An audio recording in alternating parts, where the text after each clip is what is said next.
Henrik Palmgren, and you are indeed listening to Red Eyes Radio. We're glad that you want to spend some time with us today, as we have Robert Bauval back with us on the program to talk with us in the first hour about the latest shenanigans of the Secretary General of the Egyptian Supreme Council of Antiquities, Dr. Zahi Hawass, with his absolutely ridiculous and pointless Chasing Mummies series that is airing right now on the History Channel. We have the 5th episode of 7 coming up here close to the time of the release of this program.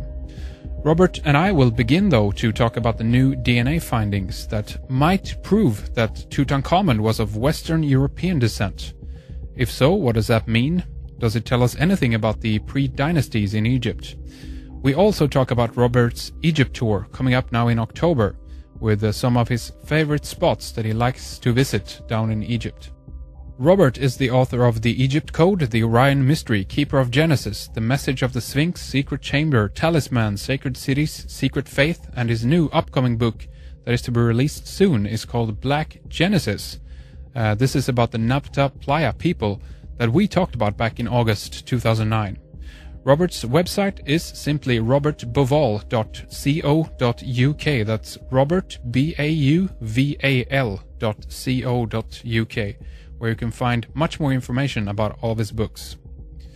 And I also want to say right now here that you should absolutely not miss our second hour today with Robert, as we talk about his and Graham Hancock's book Talisman, that is now being reworked, updated, and soon to be released under the new name The Master Game. If you're interested in things that are occult and the talismanic hidden message in modern Western culture and its relationship to the ancient world, the French-American-Egyptian connection in terms of art, cities, names, and architecture, and the revolutionary faith, you should absolutely not miss this second hour with Robert today as we dive into the mystery cults, ISIS, Freemasonry, and the influence, creation, and shaping of nations. As we talk about the 9/11 ritual, the rebuilding of Solomon's Temple, and the connection between the Master Game and the Scottish Rite in Washington, D.C. But we'll begin now to focus on Egypt first here, so stay with us today with lots of fun from Robert.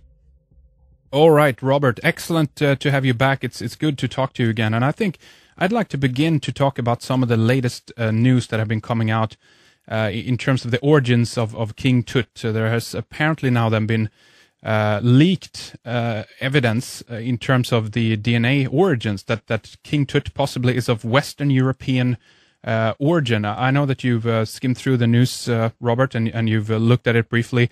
Basically, what's your take on that? What do you think about? What do you make about a news story like that? Well, first of all, Henrik, I must admit that I'm a bit puzzled that the DNA results were not released officially, which of course creates a whole controversy as to, first of all, why they're not being released, and number two is, what are we really looking at here? I mean, from what I understand, they managed to pick up from the TV, is that right? That's right.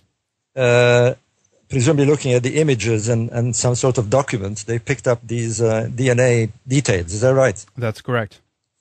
Yeah, well, assuming that all this is fine, I mean, there's a huge discussion, as you know, onto the origins of the ancient Egyptians. Yes. And it depends at what point you want to look at it.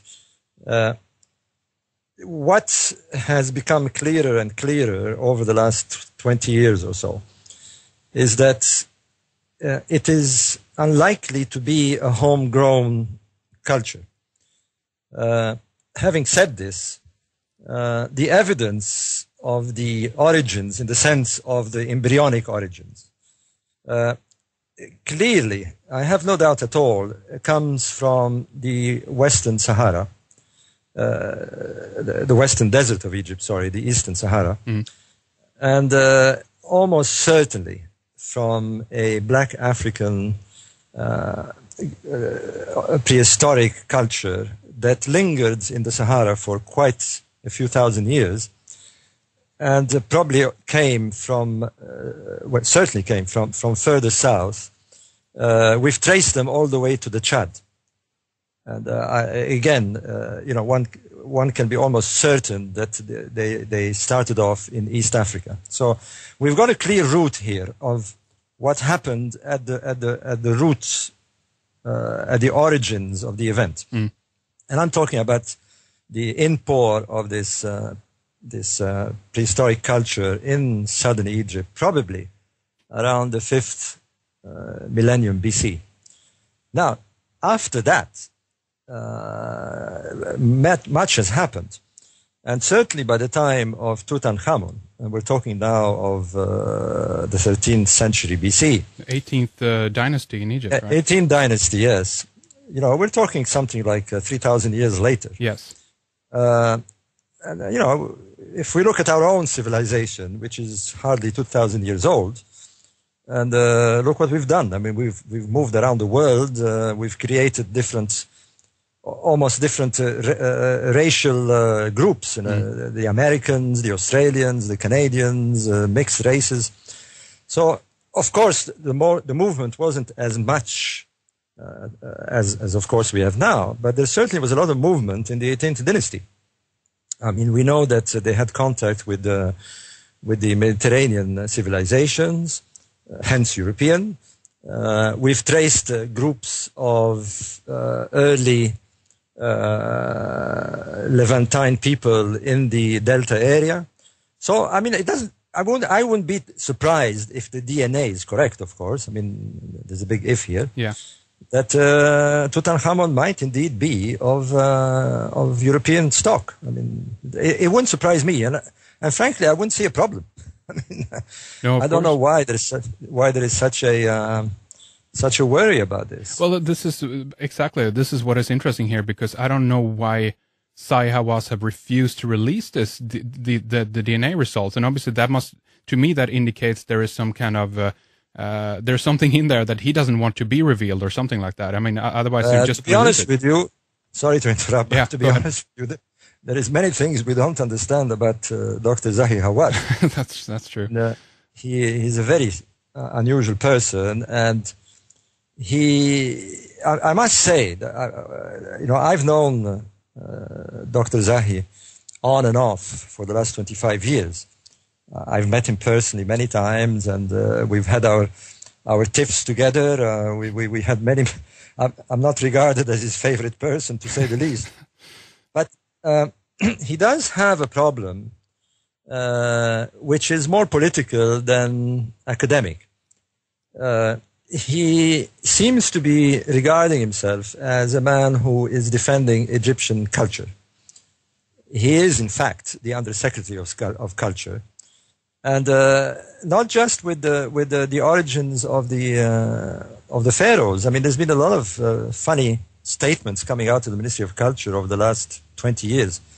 I mean, I recall, when was that? In '96, when they stunned everybody by getting very, very upset that there was a visit by Menachem Begin in Egypt in '95, I think. Mm-hmm.